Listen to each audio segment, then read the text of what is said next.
नमस्कार किसान भाइयों, सोया संवाद में आपका स्वागत है। और साथियों, पिछले साल जो फीडबैक मिला है और इस साल भी यहाँ पे जो हमारे किसान भाई आके देख के जाते हैं, तो एक वैरायटी काफ़ी ज़्यादा पसंद की जा रही है जिसका नाम है NRC 142। और आज हम इसी के ऊपर चर्चा करेंगे। इस वैरायटी के जनक डॉक्टर अनीता रानी, डॉक्टर विनीत कुमार, जो कि विशेष रूप से यहाँ पे उपस्थित है।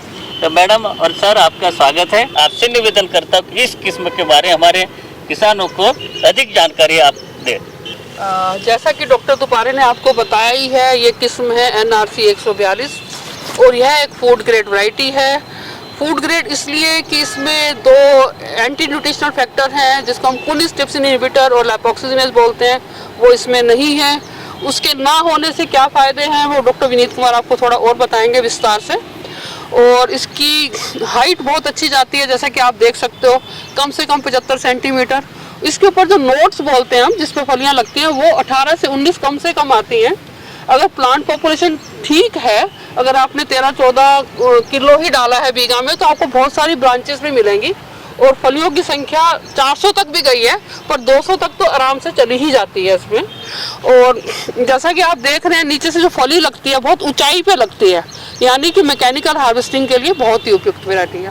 आपने ठीक बताया कि इसमें जो प्रतिपोषक कारक जिसको कुनिस ट्रिप्सिन इनहिबिटर बोलते हैं, जो आम सोयाबीन में पाया जाता है, और सोयाबीन को उबाल के और फिर जो है सुखा के जो है फिर जो है बाद में हम आम सोयाबीन को गेहूं के आटे में मिलाते हैं। तो ये उबालना इसलिए होता है कि भाई वो निष्क्रिय हो जाता है वो प्रतिपोषक कारक। तो इसमें जो है हमने जैसे बिल्कुल बीज से निकाल दिया है उसको।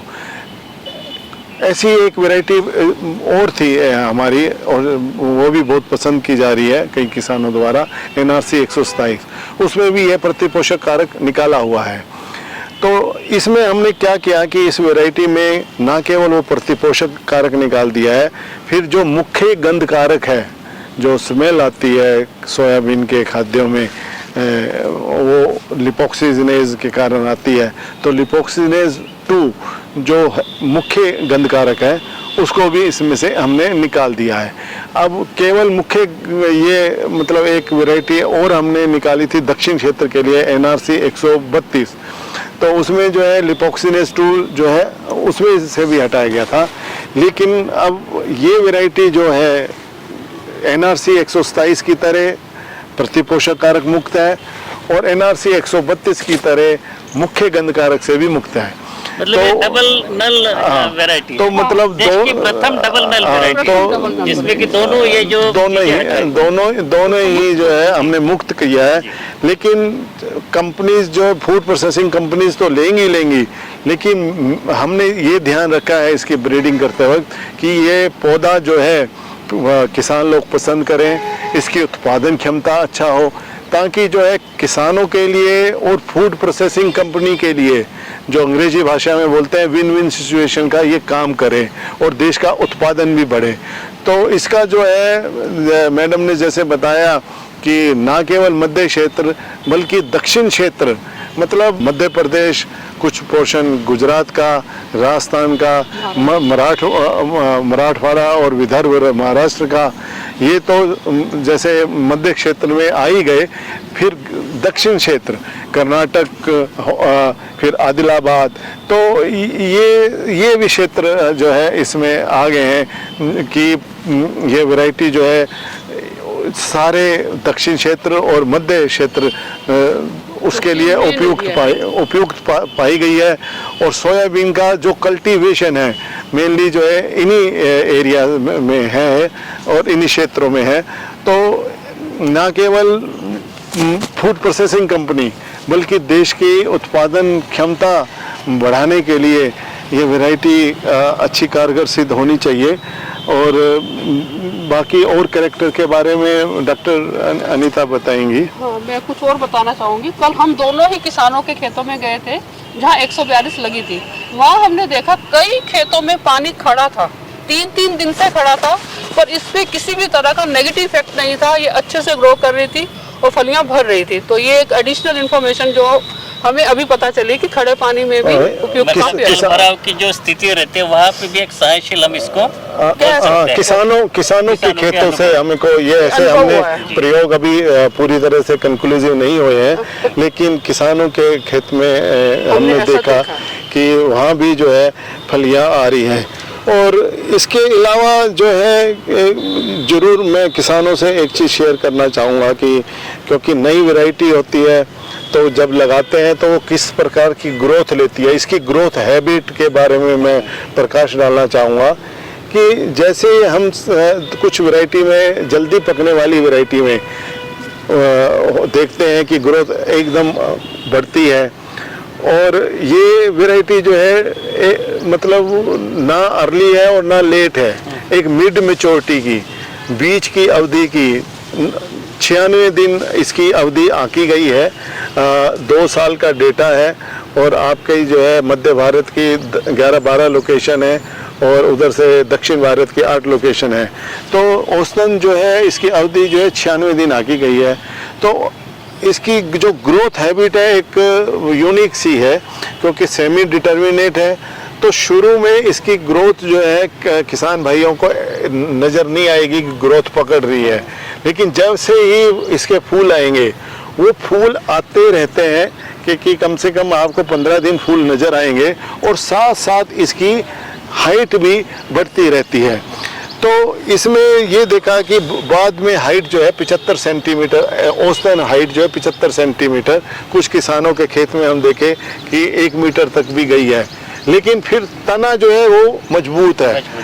तना भला स्टडी है, कितनी जैसे हवा आती है या बारिश आती है तो ये कुछ वेराइटीज़ की तरह जो है जो लॉज हो जाती है, जो गिर जाती है, ये जो है खड़ी रहती है, सीधा रहता है।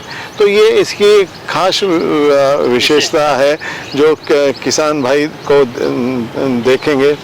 और इसके अलावा एक चीज़ और देखिए कि इसमें जो है यदि आप पॉपुलेशन ठीक रखते हैं, हाँ मतलब आप ज़्यादा पॉपुलेशन नहीं रखते हैं तो इसमें फुटाव जो है, ब्रांचिंग है, वो अच्छा आता है।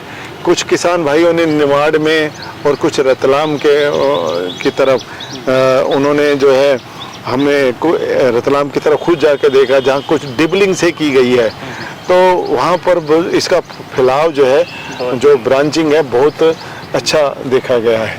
किसान लोग इसको यदि नॉर्मली इसको लगाए तो इसका बीज दर क्या होना चाहिए और कतारों की दूरी क्या होनी चाहिए क्योंकि प्रति हेक्टर? हाँ, ये फुटाव वाली वैरायटी है तो रो से रो की जो दूरी हम बताते हैं, लाइन से लाइन की दूरी, वो 18 इंच ही रखें, जो कि हमारा संस्थान रिकमेंड भी करता है।